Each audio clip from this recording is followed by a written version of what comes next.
A quick video details of how I made a bimini for my jet ski and how I did it with no holes drilled.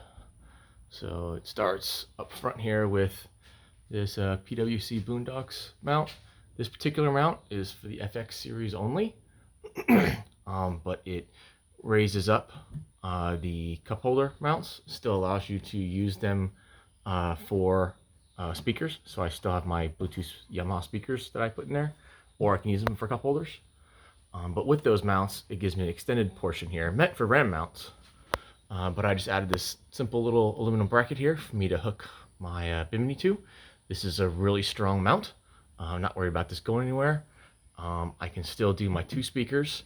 I mount my depth finder and GPS over there.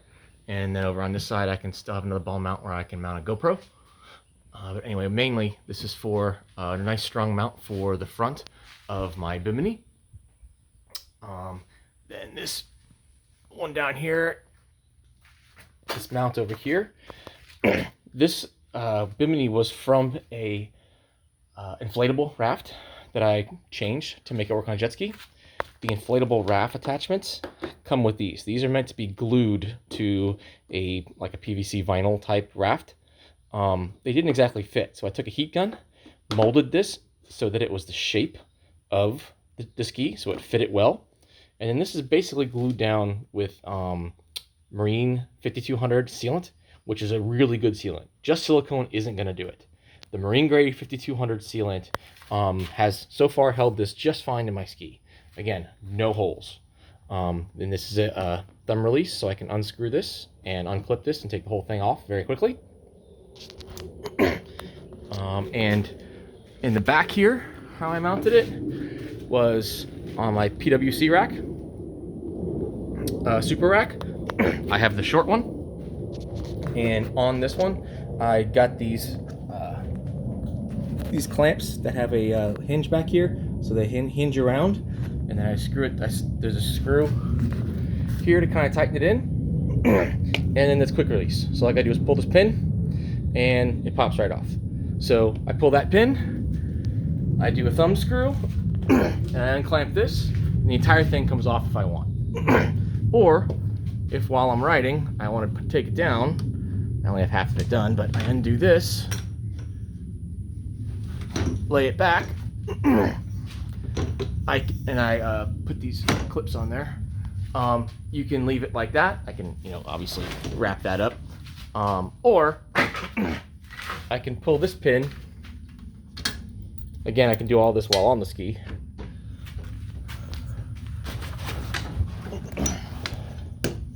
And lay the entire thing back. Of course, I wrap that up around itself, so I can lay the entire thing back and run like that. So for the hardware, it did come with these.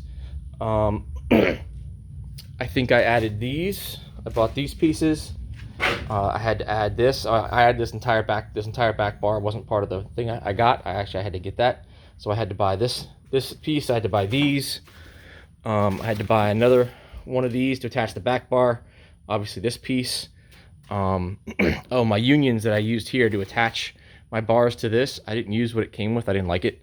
So actually that's just a piece of PVC in there in the middle and just 2 stainless screws. I was gonna do this, maybe something a little better here, but this has worked flawlessly, so I don't really see a need to.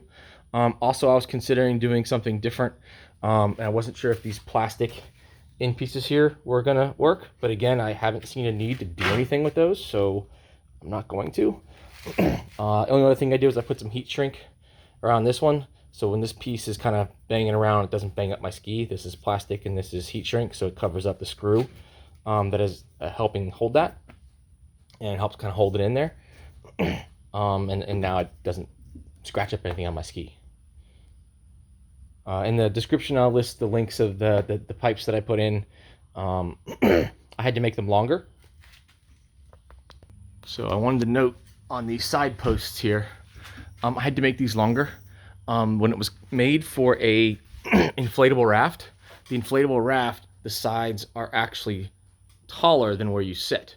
So it makes those poles very short. I had to make those poles longer because now where you mount it to is much lower than where you sit on a jet ski. And the problem with that is now you're changing the angle of these poles. So now it was a much greater angle when they met. So the poles met at a much steeper angle as they came together, higher than the way they mount here. And what that does is that changes how this is here. So the pole, the way it was designed, was more at this angle, and I lengthened it, which makes it more this angle.